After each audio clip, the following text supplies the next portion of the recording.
జై దుర్గా భవాని. ఈరోజు దుర్గమ్మ సందేశం ఏంటి అంటే, నన్ను తలుచుకొని నీకు నచ్చిన పేరు ఒకరిని తలుచుకో భక్త. నీ గురించి వాళ్ళేమనుకుంటున్నారో స్వయంగా నువ్వు నీ దుర్గమ్మ మాటల్లోనే తెలుసుకో అని అమ్మవారు ఈరోజు మన ముందుకు ఒక చక్కటి సందేశంతో వచ్చేశారండి. మనకు నచ్చిన వ్యక్తి ఎవరో ఒకరు ఉంటారు కదా, వాళ్ళని తలుచుకొని ఈ రెండిట్లో ఒకటవ నెంబర్ కానీ లేదా రెండవ నెంబర్, ఈ రెండిట్లో ఒక నెంబర్ చూస్ చేసుకుంటే ఇక వాళ్ళు మన గురించి ఏమనుకుంటున్నారో ఇలా అన్నీ కూడా స్వయంగా మన దుర్గమ్మ మాటల్లోనే తెలుసుకుందాం. ఒక్కసారి అమ్మవారిని తలుచుకొని అమ్మవారిపై పూర్తి నమ్మకంతో జై దుర్గాభవాని అని చెప్పి కామెంట్ చేసి ఈ రెండిట్లో ఒక నెంబర్ని అయితే చూస్ చేసుకోండి. ఇక వాళ్ళు మీ గురించి ఏమనుకుంటున్నారో, వాళ్ళ మనసులో మీ గురించి ఎలాంటి ఆలోచనలు ఉన్నాయి, అవి మంచివా లేదంటే చెడువా, మిమ్మల్ని ఇంకా మంచి పొజిషన్లో ఉండడానికి ఉన్నాయా లేదా మిమ్మల్ని పాతాళానికి తొక్కడానికి ఇలా ఆలోచిస్తున్నారా, ఇలా అన్నీ కూడా స్వయంగా మన అమ్మవారి మాటల్లోనే విందాం. అమ్మవారు ఏం చెప్తున్నారు అంటే, నన్ను తలుచుకొని ఈ రెండు నెంబర్లో ఒకటి కోరుకో. నీ మనసులో ఎవరి గురించి అయితే అనుకుని ఈ నెంబర్ని తాకావో వారు నీ గురించి నీ మనసులో ఏమనుకుంటున్నారు, వాళ్ళ మనసులో ఏం దాగి ఉంది అనేది పూర్తిగా ఈ దుర్గమ్మ నీకు తెలియజేస్తాను. నీ ముందు ఇది వచ్చింది అంటే ఇది యాదృచ్ఛికం కాదు, ఇది నీకోసమే. ఈ రెండు నెంబర్లు ఎంతో ముఖ్యమైనవని చెప్పుకోవచ్చు. ఈ దుర్గమ్మని తలుచుకో, అమ్మపై నమ్మకం ఉంది కదా. జై దుర్గాభవాని అని చెప్పి ఒక్కసారి తలుచుకొని నా రూపాన్ని స్మరించి ఈ రెండు నెంబర్లో ఒక్క నెంబర్నైతే చూస్ చేసుకో. నీకు ఇష్టమైన వాళ్ళు నీ గురించి ఏమనుకుంటున్నారో ప్రతి ఒక్క విషయాన్ని నీకు స్పష్టంగా తెలియచేస్తాను. వాళ్ళు ఏ ఆలోచనలతో ఉన్నారో కూడా నీకు తెలియచేస్తాను. నీకు నచ్చిన వాళ్ళు నీకోసంగా ఒకరు ఉన్నారు కదా, అది నాకు తెలుసు. లేదు దుర్గమ్మ, నాకంటూ ఎవ్వరూ లేరు, నాకంటూ ఉన్నది మీరే, నేను ఎవరిని ఇష్టపడడం లేదు అని నువ్వు అంటున్నావా? అలా అనడం కూడా అది నీ భ్రమే. అవును భక్త, నాకు తెలుసు నీ జీవితం ఎంత సంతోషంగా ఉంటుందో. నాకు తెలీదా చెప్పు? నువ్వు ఒకరిని బాగా ఇష్టపడుతున్నావని ఈ అమ్మకి తెలుసు. అందుకే ఈ సందేశాన్ని తెచ్చాను. ఒక్కరైనా ఉన్నారు కదా, అది ఆలోచించు. ఖచ్చితంగా ఉన్నారు. వారు నీ జీవిత భాగస్వామి కావచ్చు, స్నేహితులు కావచ్చు, లేదా లైఫ్ పార్ట్నర్ కానివచ్చు, లవ్ పార్ట్నర్ కానీ, చుట్టుపక్కల వాని నైబర్స్ కానీ, ఎవరైనా సరే నీకు నచ్చిన వాళ్ళు అమ్మాయి కానీ అబ్బాయి కానీ ఎవరైనా ఉన్నారు కదా. వారి గురించి నువ్వు తెలుసుకోవాలని చెప్పి చాలా ఆరాటపడుతున్నావు కదా, కుతూహలంగా ఉన్నావు కదా. అందుకే వాళ్ళ పేరైతే నువ్వు తలుచుకో. నీ మనసులో వాళ్ళ గురించి, వారు నీ గురించి ఏమనుకుంటున్నారన్నది తెలుసుకోవాలనుకుంటున్నావు కదా. నిన్ను మంచిగానా లేదా గౌరవిస్తున్నారా, చెడుగా అనుకుంటున్నారా, నీకు విలువ ఇస్తున్నారా, తిట్టుకుంటున్నారా, ఇవన్నీ నీకు తెలియాలని ఉంది కదా. మనసులో వారి గురించి నువ్వు ఇలా ఆలోచిస్తూ కాస్త మదన పడుతూ ఆవేదన పడుతున్నావు. అందుకే ఇక వాటన్నిటికీ కూడా సమాధానం చెప్పాలని నీ ముందుకు వచ్చేశాను. వాళ్ళు నిన్ను ఇష్టపడుతున్నారా, అసలు వాళ్ళ మనసులో నీ గురించి ఏముంది, ఇలా నిజాలన్నీ కూడా తెలుసుకోవాలనుకుంటున్నావు కదా. మంచిగా చెడుగా ఏం ఆలోచిస్తున్నారో ప్రతిదీ కూడా స్వయంగా పోసగుచ్చినట్లు ప్రతి ఒక్క మాట ఈ దుర్గమ్మ నీకు నేను తెలియచేస్తాను. నువ్వు విను. ఎందుకు ఇంతలా చెబుతున్నానంటే, నువ్వు ఇష్టపడే వాళ్ళందరూ కూడా ఒకేలా ఉండరు కదా. ఒక్కొక్కరిది ఒక్కొక్క మనస్తత్వం. మనుషులందరూ ఒకేలా ఎలా ఉంటారు, అలానే వాళ్ళ మనసులు కూడా వేరుగానే ఉంటాయి. రకరకాల మనస్తత్వాలతో ఉంటారు. ఒకరు నీ ముందు ఒకలా ఉంటారు, నీ వెనక ఇంకోలా ఉంటారు. మనసులో ఒకటి పెట్టుకుని బయటకు ఒకటి మాట్లాడే వాళ్ళు ఉంటారు. కాబట్టి ఎవరి ఆలోచనలు ఎలా ఉంటాయి ఎవరికి తెలుసు. నువ్వు ఇతరుల గురించి ఆలోచించడం తప్పులేదు, కానీ మనుషుల్లోనే చాలా వ్యతిరేకమైన స్వభావాలు ఉన్నాయి. అందుకే నువ్వు ఎవరి పేరైతే తలుచుకున్నావో, ఎవరి గురించి అయితే నీ మనసులో అనుకుంటున్నావో వారి గురించి నువ్వు ఈ దుర్గం వాక్కులో విను. వారి గురించి నువ్వు తెలుసుకోవాలంటున్నావు కదా, వారి పేరు కూడా నీ మనసులో అనుకో. 1, 2 నెంబర్లు, ఈ రెండిట్లో ఏది చూస్ చేసుకోవాలో ఇక నీ ఇష్టం. నీకు వారి గురించి స్పష్టంగా అయితే ఈరోజు నేను చెబుతాను, విను. ఇది అందరూ కూడా పాజిటివ్గానే తీసుకోవాలి. ఎందుకంటే ఇది దుర్గమ్మ మన కోసంగా తీసుకొచ్చింది, మన మనసుని ప్రశాంతంగా చేయడానికి. దీనివల్ల నీ మనసులో ఒక భారం అనేది కూడా తగ్గిపోతుంది. మనసు ప్రశాంతంగా ఉంటుంది, కాస్త ఉపశమనంగా ఉంటుంది, రిలీఫ్గా అనిపిస్తుంది. ఎందుకంటే ఇన్ని రోజులు ఆలోచిస్తూ నిద్రలేని రాత్రులు గడిపావు కదా, అలా కాకుండా ప్రశాంతమైన నిద్ర అనేది నీకు ఏర్పడుతుంది. ఇప్పుడు ఈ మాట వింటే కొండంత భారం, బరువు దిగిపోయినట్లు నీకు అనిపిస్తుంది. కాబట్టి ప్రశాంతమైన మనసుతో ఈ దుర్గమ్మ చెప్పేది విను. హాయిగా ఉంటుంది, నీ పాజిటివ్ మైండ్ అనేది ఏర్పడుతుంది. మరి రెండిట్లో ఒకటి తలుచుకున్నావు కదా. చూస్ చేసుకున్నావు కదా, ఇక ఆలస్యం చేయకుండా దుర్గమ్మ మాటల్లో నువ్వు తెలుసుకో. ఇక మొదటి నంబర్ ఎంచుకున్న వాళ్ళకి అమ్మవారు ఎలాంటి సందేశాన్ని తీసుకువచ్చారో, మీరు కోరుకున్న వాళ్ళు మీ గురించి ఏమనుకుంటున్నారో ఇప్పుడు మనం తెలుసుకుందాం. ఇలా చూడమ్మా, నువ్వు ఎవరి గురించైతే అనుకున్నావో ఇక వాళ్ళు నీ గురించి ఏమనుకుంటున్నారో, వాళ్ళ మనసులో ఏముందో అన్నీ కూడా ఇప్పుడైతే నువ్వు తెలుసుకో.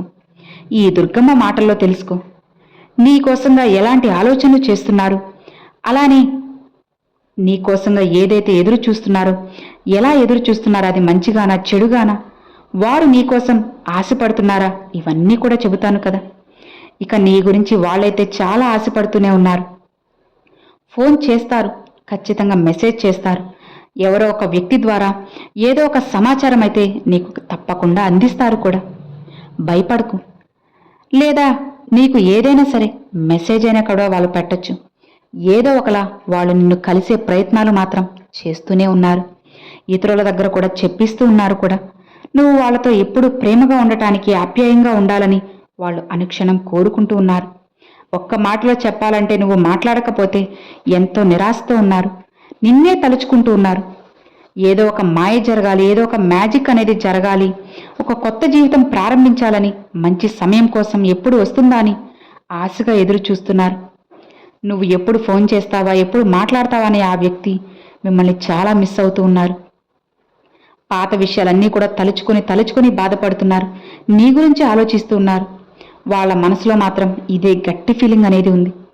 ఇక వాళ్ళైతే మిమ్మల్ని బోలెడంత ఇష్టపడుతున్నారు, మిస్ అవుతున్నారు. కాబట్టి నీ జీవితం ఇక మంచిగా మారబోతుంది. వాళ్ళు నీ గురించి చాలా పాజిటివ్గా అనుకుంటున్నారు. నీ నుంచి కొన్ని మంచి విషయాలు కూడా వాళ్ళు తలుచుకుంటూ ఉన్నారు. మీరు సంతోషంగా ఉండాలి అని ప్రతిరోజు కూడా ఈ దుర్గమ్మని ప్రార్థిస్తూనే ఉన్నారు. ఏం జరిగినా సరే అంతా మంచిగా జరగాలి అని, వాళ్ళు నాతో ఉన్నా లేకపోయినా వాళ్ళు సంతోషంగా ఉండాలి అని చెప్పి వాళ్ళు అనుక్షణం నీ మంచినే కోరుతూ ఉన్నారు భక్త. నువ్వు సంతోషంగా ఉండాలని వాళ్ళు అనుక్షణం ప్రయత్నిస్తూ ఉన్నారు. సో ఇది అండి మొదటి నెంబర్ తాకిన వాళ్ళకి. ఖచ్చితంగా ఈ సందేశం మీకు నచ్చుతుంది, అలానే కనెక్ట్ అవుతుంది అని అనుకుంటున్నాను. ఆ వ్యక్తి మీకోసంగా ఎంతగానో ఆశపడుతున్నారు కాబట్టి మీరు ఎట్టి పరిస్థితుల్లోనూ అస్సలు వదులుకోవద్దు. ఆ వ్యక్తికి దగ్గరయ్యే ఆలోచనలు అయితే చేసి మీ బంధాన్ని నిలబెట్టుకోండి. సో ఇది అండి మొదటి నెంబర్ తాకిన వాళ్ళకి. ఇక రెండవ నెంబర్ తాకిన వాళ్ళకి, ఇది మీరు ఎవరైతే చూస్ చేసుకున్నారో వారి గురించి అమ్మవారు ఏం చెప్తున్నారో ఇలా విందాం. వాళ్ళ మనసులో ఒకరిని అనుకొని ఈ రెండవ నెంబర్ తాకారు కదా, వాళ్ళు అసలు ఏమనుకుంటున్నారో, నిజాలు ఏంటి, వాళ్ళ హృదయంలో ఏముందో, ఇప్పుడు వాళ్ళు నీ గురించి ఏం ఆలోచిస్తున్నారు అన్న విషయాన్ని ఇప్పుడు మనం తెలుసుకుందాం. నువ్వు ఎంతో ఆరాటపడుతున్నావు కదమ్మా.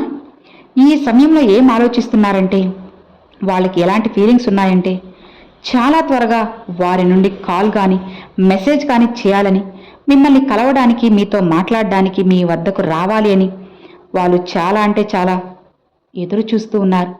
కానీ ఆ వ్యక్తి అంత త్వరగా కరిగిపోయే వ్యక్తి అయితే అస్సలకి కాదు. కాస్త సమయం అయితే ఖచ్చితంగా పడుతుంది.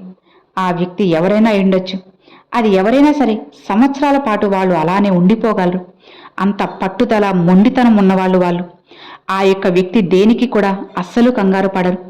ఇక మీ ఇద్దరి మధ్య మాటలు కూడా ఆగిపోయి ఉండొచ్చు. ఎన్నో రోజులు, నెలలు, సంవత్సరాలు కూడా ఉండొచ్చు. ఇక మీరు ఇప్పుడు వారితో మాట్లాడాలని ఎదురు చూస్తున్నారు. మరి వాళ్ళు కూడా మీతో మాట్లాడాలని ఆశపడుతూ ఉన్నారు. మీరు ఒంటరిగా ఉండాలని, ప్రతి విషయాన్ని కూడా మీరు అర్థం చేసుకోవాలని కూడా, వాళ్ళు లేకుండా జీవించడం ఎంత కష్టమో మీకు తెలియాలని ఆ వ్యక్తి అయితే చాలానే ఇలా అనుకుంటూ ఉన్నారు. మీ గురించి ఆశపడుతూ ఉన్నారు. అంటే మీ గురించి కూడా ఆలోచిస్తున్నట్లే కదా. కాబట్టి మీరు ప్రేమ చూపాలని వాళ్ళు ఆశపడుతూ ఉన్నారు. కానీ ఇప్పుడు మీరు చెప్పే ప్రతి విషయాన్ని వాళ్ళు అస్సలకి వినడం లేదు, అర్థం చేసుకోవడం లేదు. వారి దారికే వెళ్ళాలని అనుకుంటున్నారు. కాబట్టి కాస్త సమయం పడుతుంది, అంతేకాని మీ జీవితం ఖచ్చితంగా మారుతుంది. మీ జీవితాన్ని మీకు నచ్చినట్లుగా వాళ్ళు చేయబోతున్నారు. వాళ్ళు సంతోషంగా ఉండడానికి, మీరు సంతోషంగా ఉండడానికి కావలసిన పనులన్నీ కూడా వాళ్ళు చేస్తూనే ఉన్నారు. ఇక భయపడాల్సిన అవసరం లేదు, బాధపడాల్సిన అవసరం అంతకన్నా లేదు. వాళ్ళు మీకోసంగా మీ జీవితంలో జరిపించిన విషయాలు ఎన్నో బోలెడు ఉన్నాయి. మీ నుంచే మొదటిగా కాల్ కానీ మెసేజ్ కానీ రావాలని వాళ్ళు ఆశపడుతున్నారు. మీరు జీవితంలో లేకపోతే మిమ్మల్ని ఒంటరిగా వదిలేసినట్లే అని మీకే అర్థమవుతుంది కదా. ఒకవేళ వాళ్ళు అంటే ఒక వ్యక్తి జీవితంలో లేకపోతే మీకు ఎంతగానో మీకు ఎలా ఉంటుంది, ఎలా అనిపిస్తుంది అని, ఏ పనుల్లో ఏ విధంగా చేసుకుంటారు అని, ఇలా మొత్తం అన్ని విషయాలని కూడా వాళ్ళు అనుక్షణం పసిగడుతూ ఉన్నారు. మీకు దూరంగా ఉన్నా సరే మీరు ఏం చేస్తున్నారనేది వాళ్ళు చూస్తూనే ఉన్నారు. మిమ్మల్ని అనుక్షణం వాచ్ చేస్తూ ఉన్నారు. నీ గురించి ఆలోచిస్తూ ఉన్నారు. వాళ్ళు మీ ఫ్రెండ్స్ అయి ఉండొచ్చు, లేదా చుట్టుపక్కల వాళ్ళు అయి ఉండొచ్చు, బంధువులు అయి ఉండొచ్చు, లైఫ్ పార్ట్నర్ కానీ లవర్ కూడా అయి ఉండొచ్చు, లేదా త్వరలో పెళ్లి చేసుకునే వాళ్ళు కూడా అయి ఉండొచ్చు. ఈ వ్యక్తి ఈ విషయంలో మీకోసమైతే ఇవే ఆలోచనలైతే ఉన్నాయి. మీరు వారి దగ్గరికి వస్తారని ఆశపడుతూ ఎదురు చూస్తూ ఉన్నారు. కానీ కాస్త మీపై వారికి పూర్తి విశ్వాసం ఉంది. కాకపోతే వారు కొద్దిగా దూరంగా ఉన్నారు అంతే. అంత త్వరగా దిగి వచ్చే వ్యక్తి అయితే కానే కాదు. మీరే ఒక అడుగు ముందుకు వేస్తే ఆ వ్యక్తిని కలుపుకోవడానికి ప్రయత్నించాలి. అదే వాళ్ళు కూడా ఎదురు చూస్తున్నారు. మీ వైపు నుండే మొదటి స్టెప్ పడాలి అని వాళ్ళు ఆశపడుతూ ఉన్నారు. మీ నుంచే మొదటి అడుగు వేయాలని చూస్తున్నారు. మీరు ముందుగా వస్తే బాగున్ను, ముందుగా వచ్చి మాట్లాడితే బాగున్ను, నాతో మాట్లాడితే బాగున్ను, ఇక నా వల్ల కావడం లేదు అని వాళ్ళు అనుకుంటూ ఉన్నారు. మీరు ఆ వ్యక్తిని కలవాలి అని, వారు మీకు కావాలి, వారితో బంధం విడిపోకూడదు అనుకుంటే మాత్రం ఖచ్చితంగా ఒక అడుగు ముందుకు వేయండి. ఎందుకు అంటే బంధం నిలబడాలి అంటే నేనే ముందడుగు వేయాలా, నేనెందుకు వేయాలి, నేను వేయకూడదు అన్న ఇగోలు, అహంకారాలు అస్సలకి అవసరం లేదు. కాబట్టి ఒక అడుగు ముందుకు వేస్తే జీవితం ఖచ్చితంగా మారుతుంది. మారేలా దుర్గమ్మ మీకు తోడుగా కూడా ఉంటుంది. వాళ్ళు అదే కోరుకునేది. నేనెలా మాట్లాడలేదు కదా, వాళ్ళైనా వచ్చి మాట్లాడొచ్చు కదా, నేను వాళ్ళని మన్నిస్తాను కదా, వాళ్ళతో మాట్లాడతాను కదా, ఎందుకు వాళ్ళు కూడా ఇలానే చేస్తున్నారు అని వాళ్ళు మీ గురించి అనుకుంటూ ఉన్నారు. మీ వైపు నుంచి మొదటి అడుగు వస్తే బావున్ను, మీ నుంచి మొదటి అడుగు మీ నుంచే రావాలి, వస్తే నేను ఇంకా కలుసుకుంటాను అని చెప్పి వాళ్ళు అనుకుంటున్నారు. కాబట్టి మీ బంధం బలపడాలి అంటే ఇగోలికి పోకుండా ఒక అడుగు మీ నుంచే ముందు వేయండి. జీవితం బ్రహ్మాండంగా ఉంటుంది, అత్యద్భుతంగా ఉంటుంది, సంతోషంగా ఉంటుంది. అమ్మవారి ఆశీస్సులు పుష్కలంగా మీకు, మీ కుటుంబానికి, అలానే మీ బంధానికి కూడా ఉన్నాయి. కాబట్టి భయపడాల్సిన అవసరం లేదు, బాధపడాల్సిన అవసరం అంతకన్నా లేదు. నిశ్చింతగా ప్రశాంతంగా ఉండండి. సో ఇది అండి 2వ నెంబర్ తాకిన వాళ్ళకి. సో విన్నారు కదండి, మొదటి నెంబర్ అలానే 2వ నెంబర్. ఈ 2 నెంబర్స్ కూడా మీకు నచ్చాయి, అలానే అర్థమయ్యాయని అనుకుంటున్నాను. మరి ఈ 2 నెంబర్లు మీరు ఏ నెంబర్ చూస్ చేసుకున్నది నాకు తప్పకుండా కామెంట్లు అయితే షేర్ చేసుకోండి. అలానే జై దుర్గా భవాని అని కూడా కామెంట్లు అయితే షేర్ చేసుకోండి ఫ్రెండ్స్. ఈ వీడియో నచ్చితే లైక్ చేయండి, మీ ఫ్రెండ్స్ అండ్ ఫ్యామిలీస్కి షేర్ చేయండి. ఫస్ట్గా మన ఛానల్ చూసేవాళ్ళు సబ్స్క్రైబ్ చేసి సపోర్ట్ చేయండి ఫ్రెండ్స్. Thanks for watching. జై దుర్గా భవాని.